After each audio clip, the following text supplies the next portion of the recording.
ഏറ്റവും പുതിയതായി നമ്മളെല്ലാവരും ആകാംക്ഷയോടുകൂടി കാത്തിരിക്കുന്ന ഒരു ചിത്രമാണ് നമുക്ക് മുന്നിൽ ഇപ്പോൾ എത്തിയിരിക്കുന്നത്, ഹണി ബി 2. ഈ ചിത്രത്തിൻ്റെ വിശേഷങ്ങളുമായി ഹണി ബി 2 എന്ന ചിത്രത്തിൻ്റെ സംവിധായകൻ ജൂനിയർ ലാൽ, ഇതിലെ താരങ്ങൾ എന്നിവരാണ് നമ്മളോടൊപ്പം ഇന്നിവിടെ വിശേഷങ്ങൾ പങ്കുവെക്കാനായി എത്തിയിരിക്കുന്നത്. ഇതിൽ വളരെ പ്രധാനപ്പെട്ട ഒരു കഥാപാത്രത്തെ അവതരിപ്പിച്ച ബാലു, അംബ്രോസ്, ഹരിശ്രീ അശോകൻ ചേട്ടൻ, വെൽക്കം. സെബാനായി നമുക്ക് മുന്നിൽ തിമിർത്താടിയ നമ്മുടെ ആസിഫ് അലി, ഒപ്പം Krishnaprabha, welcome to the show. ആദ്യത്തെ ഹണി ബി എന്ന് പറയുന്ന ചിത്രം അവസാനിപ്പിച്ചിരിക്കുന്ന ഒരു പോയിന്റ്, ഇനി ഇവർ സന്തോഷത്തോടെ ജീവിക്കുകയോ അടിയാവോ എന്താണെന്നുള്ളൊരു ആകാംക്ഷയിലാണ് സിനിമ നിൽക്കുന്നത്. ബേസിക്കലി നമ്മൾ പടം നിർത്തുന്നിടത്തുനിന്നാണ് പടം തുടങ്ങുന്നതെന്ന് പറയാൻ പറ്റില്ല. കാരണം ഇത് ചെറിയൊരു ഡിഫറൻസ് ഉള്ളത്, ആ പടത്തിൻ്റെ ക്ലൈമാക്സിൽ ഇവർ രണ്ടുപേരും കൂടി ബോട്ടിൽ നിന്ന് ചെടുത്ത് ചാടുന്നൊരു സീക്വൻസ് ഉണ്ട്. ആ സീക്വൻസ് തൊട്ട് കല്യാണം വരെ എന്ത് സംഭവിച്ചു എന്നുള്ളതാണ് ഈ പടത്തിന്റെ പ്ലോട്ടായിട്ട് വന്നിരിക്കുന്നത്. ഇപ്പോൾ ആസിഫിന് അറിയായിരുന്നു ഹണി ബി എന്ന് പറയുമ്പോൾ ഹണി ബി 2ന്റെ അതിൽ എന്ന സിനിമയിൽ സെയിം കഥാപാത്രത്തെ, സെബാൻ എന്ന് പറയുന്ന കഥാപാത്രത്തെ തന്നെയാണ് അവതരിപ്പിക്കേണ്ടത്. സെബാനായിട്ട് ഒരിക്കൽ കൂടി സ്ക്രീനിലേക്ക് വരാനുള്ള ഒരു അവസരം കിട്ടിയപ്പോൾ അത് ശരിക്കും അതൊരു ഫസ്റ്റ് ടൈം എക്സ്പീരിയൻസ് ആണ്. ഓൾറെഡി ചെയ്ത ഒരു സിനിമ അതിന്റെ ഒരു സീക്വൽ ചെയ്യുന്നത്. എനിക്ക് തോന്നുന്നത് ഞങ്ങൾ ആദ്യം അങ്ങനെ ഒരു പ്ലാൻ ഉണ്ടായിരുന്നത് സോൾട്ട് ആൻഡ് പെപ്പറിനായിരുന്നു. അത് ഒഫീഷ്യൽ അല്ല ശരിക്കും.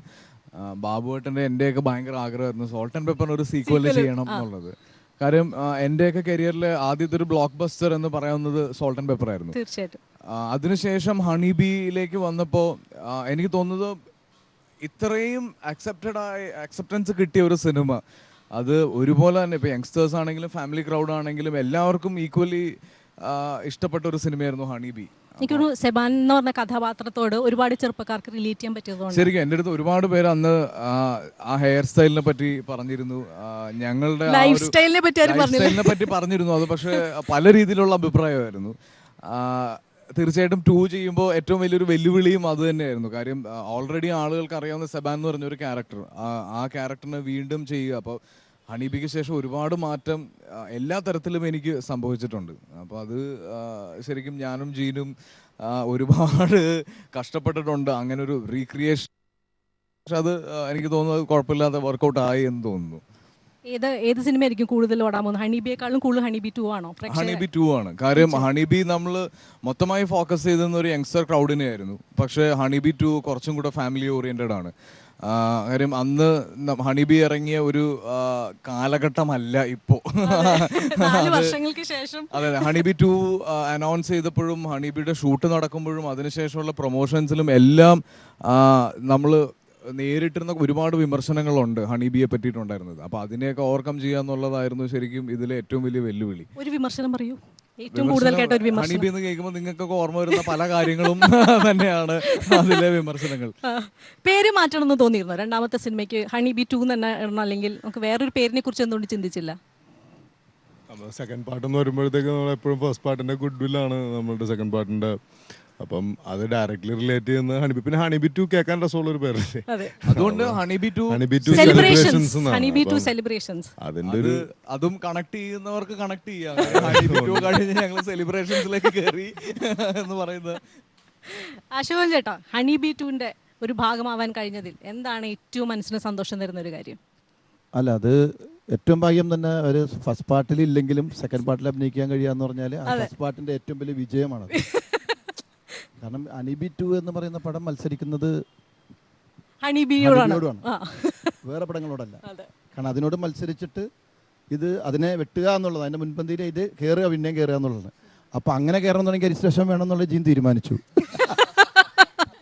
അതുകൊണ്ട് പക്ഷെ അതിൻ്റെ അകത്ത് നേരത്തെ ഞാൻ എന്നോട് ജീൻ പറഞ്ഞിരുന്നു ഒരു ക്യാരക്ടറിൻ്റെ അത് ചെയ്യണം എന്നുള്ളത്. അത് അവസാന സമയത്താണ് പറഞ്ഞത്, അശ്വൻ ചേട്ടാ അത് വിചാരിച്ച പോലെ ആ ക്യാരക്ടർ അത്രയും മതിൽ, വേറൊരു ക്യാരക്ടർ ചെയ്യാമെന്ന് വെച്ചു. ഞാൻ പിന്നെ എന്ത് ക്യാരക്ടറാണ് ഞാൻ ചെയ്യും, ജീൻ്റെ പടമല്ലേ, പിന്നെ നമ്മുടെ കുടുംബത്തിൻ്റെ പടമാണത്, സിനിമയാണത്. അപ്പം എന്നോട് ഈ കഥ പറയാനായിട്ട്, ആ ക്യാരക്ടറെ കുറിച്ച് പറയാനായിട്ട് ഇവർ വീട്ടിൽ ചെന്നു. ഞാൻ വീട്ടിൽ ചെല്ലവില്ലേ, ഇത് പറയാൻ വേണ്ടി ചെന്നല്ല, ഞാനെപ്പോഴും ചെല്ലാറുണ്ട് അവിടെ. അപ്പോൾ ഇവർ തമ്മിൽ, ജീനും ലാലും തമ്മിലൊരു കമ്പനി പറ, അപ്പോൾ എന്നും പറഞ്ഞാൽ അങ്ങോട്ടും ഇങ്ങോട്ടും രണ്ടുപേരും പറ. അപ്പം ഞാൻ ഈ ക്യാരക്ടർ ചെയ്യുന്നു, നിങ്ങൾ പറയണ്ട. അങ്ങനെയാണ് ഞാൻ ഉറപ്പിക്കുന്നത്. അതിപ്പോൾ എന്ത് വേഷമാണ് ഞാൻ ചെയ്യുക, കാരണം അത് അങ്ങനെയുള്ള ഒരു ഡയറക്ടറിൻ്റെ, അങ്ങനെയുള്ളൊരു കുടുംബത്തിൻ്റെ സിനിമയാണ്. അപ്പോൾ അതുകൊണ്ട് പക്ഷേ ഞാൻ വിചാരിച്ചു അത് ഒന്നുമില്ലാത്തൊരു ക്യാരക്ടർ ആകോ മനസ്സിലുണ്ടായിരുന്നു. പക്ഷെ അത് ചെന്നപ്പോഴാണ് ഗംഭീരമായ ഒരു വേഷം തന്നെയാണ്. 2 സീനുള്ളെങ്കിലും 2 സീനും നന്നായിട്ടില്ലേ? നന്നായിട്ടുണ്ട്. എല്ലാവരും പറഞ്ഞു. പിന്നെ അഭിനയിച്ച് കഴിഞ്ഞപ്പോൾ അവിടെ ഉണ്ടായിരുന്ന ആർട്ടിസ്റ്റുകൾ കുറേ ക്രൗഡ് ഉണ്ടായിരുന്നു. കാരണം നമ്മുടെ ആർട്ടിസ്റ്റുകൾ 50 പേരാ, 50-ൽ പരം കഥാപാത്രങ്ങൾ തന്നെ ഉണ്ട് ഇതിൽ. അവരെല്ലാവരും പറഞ്ഞ ഗംഭീരമായിട്ട്. അപ്പോൾ അതുകൊണ്ട് തന്നെ എനിക്ക് തോന്നുന്നത് അതിൽ ത്രൂ ഔട്ട് കുറേ വേഷം ചെയ്യണേക്കാൾ നല്ലത് ആ 2 സീനുള്ള വേഷം. പക്ഷേ നല്ല വേഷമാണ്, നല്ല പെർഫോം ചെയ്യാൻ പറ്റി. അവിഭാജ്യമായിട്ടുള്ളൊരു ക്യാരക്ടർ തന്നെയാണ് അതിൽ. എന്നാലും മൊത്തത്തിൽ ഞാൻ സിനിമ തിയേറ്ററിൽ വരുന്നതിന് മുമ്പ് തന്നെ ഏകദേശം കണ്ടപ്പോൾ എനിക്ക് തന്നെ തോന്നി ഇതൊരു മത്സരിക്കുന്നത് ഹണിബിയോട് തന്നെയാണ്. അത് ഹണിബിയേക്കാളും വളരെ ഗംഭീരമായിട്ടാണ് എനിക്ക് തോന്നിയത്. എല്ലാ ചേരുവകളും അതിൻ്റെ അകത്തുണ്ട്. ഹിറ്റാവാനുള്ള സിനിമയുടെ എല്ലാ ചേരുവകളും അതിൻ്റെ അകത്തുണ്ട്. ഹണിബി 2-ലെ സിറ്റുവേഷൻസ് ആണ് വേറൊരു ഹൈലൈറ്റ്. കാര്യം ഇതിൻ്റെ സ്ക്രിപ്റ്റ് വായിച്ചു കഴിഞ്ഞിട്ട് ഞാൻ ജീൻ്റെ അടുത്ത് ചോദിച്ചിട്ടുണ്ട്, അളി ഇത് എൻ്റെ കല്യാണം കഴിഞ്ഞിട്ട് ആ കല്യാണത്തിൽ ഉണ്ടായ കുറേ കോമഡികൾ ഞങ്ങൾ ഇങ്ങനെ പല സിറ്റുവേഷൻസിലും പറഞ്ഞിട്ടുണ്ട്, അതാണോ എന്ന് ചോദിച്ചില്ല. അപ്പൊ ജീൻ പറഞ്ഞു, മച്ചാൻ ഇത് എന്റെ കല്യാണത്തിന്റെ ടൈമിലൊക്കെ ഉണ്ടായ കുറേ ഉണ്ട്. അപ്പൊ ഇത് ഷൂട്ടിംഗ് ടൈമിലും നമുക്ക് പലരും പറഞ്ഞിട്ടുണ്ട് ഇതൊക്കെ എന്റെ കല്യാണത്തിലും ഉണ്ടായിട്ടുണ്ടോ എന്നുള്ളത്.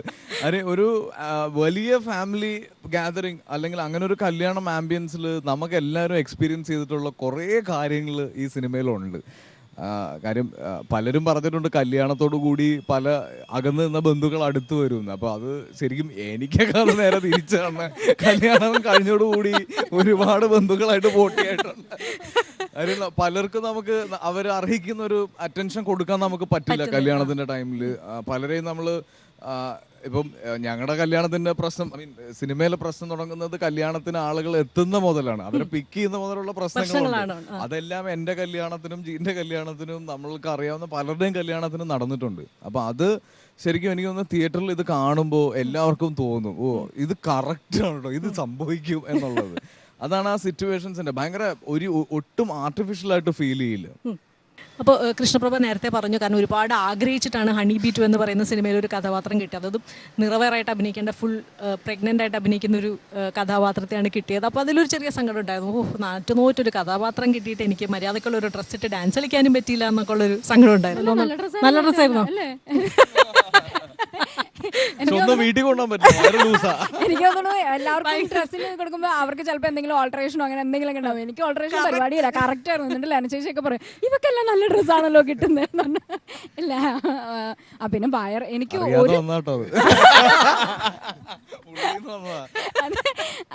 പിന്നെ ഒരു ചെറിയ സങ്കടം ഉണ്ടായിരുന്നെന്ന് വെച്ചാല് അന്ന് സോങ് എടുക്കുന്ന ടൈമിൽ എല്ലാവർക്കും അറിയാമല്ലോ ഞാനൊരു ഡാൻസറും കൂടിയാണ്. അപ്പൊ ഈ വലിയ വയറ് വെച്ചിട്ട് ഡാൻസ് കളിക്കാൻ പറ്റിയില്ല. അത്രയും ഭയങ്കര റിതമായിട്ടുള്ള ചെറിയ സ്റ്റെപ്പൊക്കെ വയറ് വെച്ചൊക്കെ ഞാൻ ഇടിപ്പിച്ചു. അത് മാത്രം ഒരു ചെറിയൊരു സങ്കടം. അത് മാത്രമേ ഉണ്ടായിരുന്നുള്ളൂ. അല്ലാതെ നമ്മളെ ഏറ്റവും കൂടുതൽ ഭാഗമാവണം എന്ന് ആഗ്രഹിച്ചൊരു സിനിമയും കൂടെയല്ല. അപ്പൊ ഒരു പരാതികളോ ഒന്നും ഉണ്ടായിരുന്നില്ല. വളരെ സന്തോഷത്തോടു കൂടിയാണ് ചെയ്തത്. അശോകൻ ചേട്ടൻ പറഞ്ഞു ഒരു ഒറ്റ ദിവസം ഉണ്ടായിരുന്നുള്ളൂ ഈ സിനിമയുടെ ഷൂട്ടിന് അശോകൻ ചേട്ടൻ്റെ കഥാപാത്രത്തിന്. അപ്പോൾ ആ ഒരൊറ്റ ദിവസം കൊണ്ട് തന്നെ മനസ്സിലായി ഇത്രയും പവർ പാക്ഡ് ആയിട്ട് എനർജി ഫീൽഡ് ആയിട്ടുള്ള ഒരു ലൊക്കേഷനിൽ നിന്ന് വരാൻ പോകുന്ന സിനിമ എത്രയോ മനോഹരമായിരിക്കും. അതൊരു ഒറ്റ വാക്കിൽ ഞങ്ങളോട് പറയാമോ? എന്താണ് പ്രേക്ഷകർ ഹണി-ബി 2 എന്ന് പറയുന്ന സിനിമയിൽ നിന്ന് പ്രതീക്ഷിക്കേണ്ടത്? ഒറ്റ വാക്കി പറയാം. അതായത് ഒരു ഹിറ്റ് സിനിമയുടെ എല്ലാ ചേരുവകളും ഒത്തിണങ്ങിയിട്ടുള്ള ഒരു സിനിമയാണ് ഹണി-ബി 2 എന്നുള്ളത് ഒരു സംശയമില്ല. ഉറപ്പാണ്, 100%. ഇപ്പോൾ ബാലുവിന് അംബ്രോസ് എന്ന കഥാപാത്രമാണ് കിട്ടിയത്. വളരെ രസകരമായിട്ട് അഭിനയിച്ചു. അതല്ലായിരുന്നെങ്കിൽ അംബ്രോസ് എന്നുള്ള കഥാപാത്രം അല്ലെങ്കിൽ വേറെ ഏത് കഥാപാത്രത്തെ തരാണ് നീ ഇഷ്ടമുള്ള കഥാപാത്രം തെരഞ്ഞെടുത്തു? ഏത് ചെയ്താണ്? ഹണിബി തന്നെ. ഹണിബിയില് അംബ്രോസ് അല്ലാണ്ട് വേറെ ക്യാരക്ടർ ഇല്ല. വെച്ചാല് അത് ആ ക്യാരക്ടറായിട്ട് ശരിക്കും ഞാനും അത്യാവശ്യം ജെല്ലായിട്ടിരിക്കുകയാണ്. ഇപ്പൊ ഈ പടത്തില് ജീനേടം വന്നിട്ട് എടാ ഈ സീനില് സ്ക്രിപ്റ്റ് കൊണ്ടുവന്ന് ആക്ച്വലി തന്നാൽ മതി, ബാക്കി നമുക്ക് അറിയാൻ പറ്റും എങ്ങനെയാണ് ഇത്. ഇപ്പൊ അല്ലെങ്കിൽ ലെഫ്റ്റ് സൈഡ് ഇപ്പൊ ആരാണ് പറയുന്നത് ഡയലോഗ് നമ്മൾ പറയണ്ട, ആരൊക്കെയാണെങ്കിൽ കൃത്യം ഡയലോഗ്. ഇപ്പൊ സെബാസ്റ്റ്യന്റെ ഡയലോഗ് ഏതാണ്, അംബ്രോസിന്റെ ഡയലോഗ് ഏതാണ്, അബു എന്താ പറയണേ, അതെല്ലാം നമുക്ക് കൃത്യമായിട്ട് അറിയാം. അപ്പോ ആ ക്യാരക്ടറായിട്ട് അത്രയും മാച്ചാണ്. അംബ്രോസ് അല്ലാണ്ട് വേറെ ക്യാരക്ടർ ഒന്നും ശരിക്കും ഇതിന്റെ ഫസ്റ്റ് ഡേ മേക്കപ്പ് കഴിഞ്ഞ് അംബ്രോ ആ വിഗ് വെച്ചിട്ട് വന്നപ്പോ ഞങ്ങൾ എല്ലാരും ഒരു മിനിറ്റ് പഴയ ഒരു കാലഘട്ടത്തിലേക്ക് തിരിച്ചു പോയ പോലെ. ബാലുവിനെ എനിക്ക് തോന്നുന്നു ബാലു ഇപ്പോ കണ്ടിന്യൂസ് ആയിട്ട് കുറെ സിനിമകൾ ചെയ്തു. അതിനു മുന്നേ ഇപ്പൊ ഈവൻ കവി ഉദ്ദേശിച്ച് ഷൂട്ട് ചെയ്യുമ്പോൾ പോലും പല സ്ഥലത്ത് പോകുമ്പോൾ ആളുകൾ ചോദിച്ചിട്ടുണ്ട് ബാലുവിന്റെ അടുത്ത് ആ മുടി വെട്ടിയോ, അത് ഒറിജിനൽ മുടിയല്ലേ, അല്ലെങ്കിൽ ആ മുടി ഇല്ലാതെ ബാലുവിനെ ഐഡന്റിഫൈ ചെയ്യാനൊക്കെ ഒരു ബുദ്ധിമുട്ടുണ്ടായിരുന്നു. അതാ ശരിക്കും ആംബ്രോസ് എന്ന് പറഞ്ഞ ക്യാരക്ടറിന്റെ സക്സസ് ആണ്. പലരും എനിക്കറിയാവുന്ന പല കുട്ടികളും ടീച്ചേഴ്സിനെ വിളിച്ച് ചീത്ത പറയാൻ ഇവനൊരു കാരണക്കാരനാണ്, പ്രചോദനമായിരുന്നു. ടീച്ചറിനെ വിളിച്ച് തെറി പറയാൻ പല പിള്ളേർക്ക് ഞാനൊരു പ്രചോദനമായിരുന്നു. അതൊന്നും ആരും ചെയ്യരുത്, ഇതൊക്കെ വെറുതെ ചെയ്തിരിക്കുന്നതാണ്. ശരിക്കും ജീവിതത്തിൽ ചെയ്തിട്ടുണ്ടോ? ഒരിക്കലും ചെയ്തിട്ടില്ല. ചെയ്തിട്ടില്ല. ഏയ്, ചീത്ത ആരും പറഞ്ഞാൽ ചെയ്യാനും പാടില്ല അല്ലേ? ഒരിക്കലും, ഒരിക്കലും ഇല്ല. ടീച്ചേഴ്സിനൊക്കെ ചീത്ത പറയാം. അപ്പോൾ ഒരുപാട് പ്ലാൻ ചെയ്ത് വളരെ രസകരമായി യാതൊരു ടെൻഷനും ഇല്ലാതെ ഒരുപാട് സുഹൃത്തുക്കൾ ചേർന്ന് എല്ലാ സീനിയേഴ്സിൻ്റെ അനുഗ്രഹത്തോടു കൂടി മനോഹരമായൊരു ചിത്രം ഞങ്ങൾക്ക് മുന്നിൽ വീണ്ടും എത്തിച്ചിരിക്കുകയാണ് honey bee 2. All the best to the whole team. Honey bee 2 നേരത്തെ ജൂനിയർ ലാൽ പറഞ്ഞതുപോലെ 3, 4, 5, 6 അങ്ങനെ ഒരു 2 വർഷം കൂടുമ്പോൾ ഓരോരോ സീക്വൽ ഉണ്ടാവട്ടെ ഹണി ബി 2. അടിപൊളിയായിരിക്കും. അടിപൊളി. സെബാനെ വയസ്സിനൊക്കെ നമ്മൾ വിടുന്നുള്ളൂ ഈ സിനിമ അല്ലേ? അതെങ്ങനെയായിരിക്കും? അല്ല, സെബാനിൽ കൂടുതൽ എനിക്ക് തോന്നുന്നു കൂടുതൽ ആംബ്രോസ് ഒക്കെ വയസ്സായ എന്തായിരിക്കും, എങ്ങനത്തെ കഥാപാത്രം? മിഷൻ ഇമ്പോസിബിൾ ഒക്കെ പോലെ. അപ്പോൾ അങ്ങനെ ഒരുപാട് ഇനിയും നല്ല നല്ല ചിത്രങ്ങൾ ഞങ്ങൾ മുന്നിലേക്ക് എത്തട്ടെ. ഒരുപാട് കഥാപാത്രങ്ങളുണ്ടെന്ന് പറഞ്ഞു, എല്ലാവരുടെയും പേരെടുത്ത് പറയാൻ വിട്ടുപോകുന്നു വിചാരിച്ചിട്ടാണ് പറയാത്തത്. അപ്പോൾ എല്ലാ കഥാപാത്രങ്ങൾക്കും താങ്ക് യു സോ മച്ച്. എല്ലാവർക്കും കൂടെ എത്തിച്ചേരാൻ സാധിച്ചിട്ടില്ല. അപ്പോൾ honey bee 2 all the best, rock, and thank you so much.